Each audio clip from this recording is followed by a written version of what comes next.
So you can be in the middle of a positive memory and go, okay, this feels so good. I want to integrate this into my system. Yes. And you can do the tapping. And those of you that can't see what we're doing, this interview will be on the Resetter Podcast YouTube. You can go watch it there. But you can just doing that bilateral tapping. The butterfly tap. To get it ingrained into your brain in a positive. You're basically doing the same target, the 4 variables of memory, but on the positive. So like, let's say that I am at the beach with my twins and we're having a total blast, right? And I literally do this. I might stop, notice I'm having an absolute blast, right? I have this picture of them in the water, and that's the target positive image. What's the positive belief, right? I am safe, or all is well, or I'm a good mom, whatever it is. What's my emotion? I'm elated. I can feel it in my chest is expansive, right? I have like strength in my arms, and I just notice those 4 things and I tap that in. I tap it in real time, because then I can pull it up later if I wake up in the middle of the night and I'm full of anxiety. So if you wake up at 2 a.m. and you just 2 weeks prior, maybe even 2 months, maybe even 2 years prior, you had this amazing moment at the beach with your kids, you can anchor yourself back to it. The tapping is the physical way to stimulate the body to help the brain remember, hey, remember when we had this going on? Yeah, you just need like a little piece of string that you can pull into this like wellness portal, right? Yeah. So maybe I pull up that image of my kids on the beach, and maybe I say that belief, right? I'm a good mom. And then I just start tapping, and then my body, because everything's linking, my body starts to feel that expansive chest, those strong arms, that feeling of safety, right? Amazing. Okay, so Isn't that let's, amazing? yeah.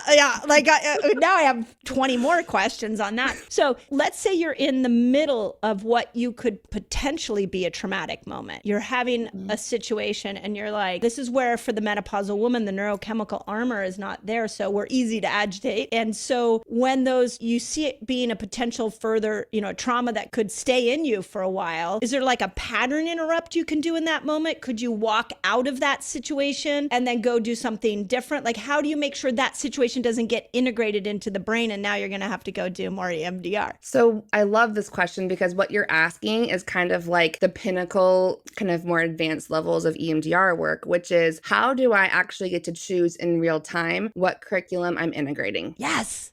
Like, I am the master of my life. I am choosing the curriculum. When something's happening to me that feels negative, how can I, as close as I can to that moment that it's happening, choose how to store this? Yes. Yeah. I do this with my kids all the time if I can catch it, right? Oh, because anything under 5, we're going to store as like, I am bad, I'm not enough, right? All these concepts of self. And so we have multiple pairs of buzzers at our house. They're all over the house. Oh my God, right? I love this.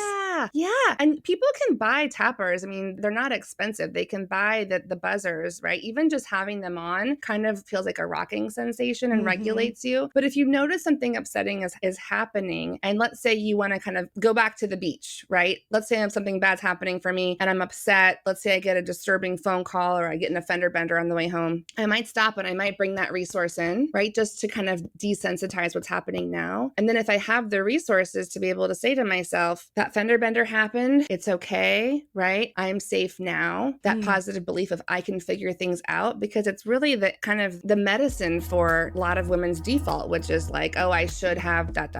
right? Taking on so much responsibility. We turn on ourselves so much. I don't know if from your clinical experience, if you think women turn on themselves more than men, but we're trained to do that from the beginning. Yeah. We are given that curriculum from the beginning. Yeah. So true.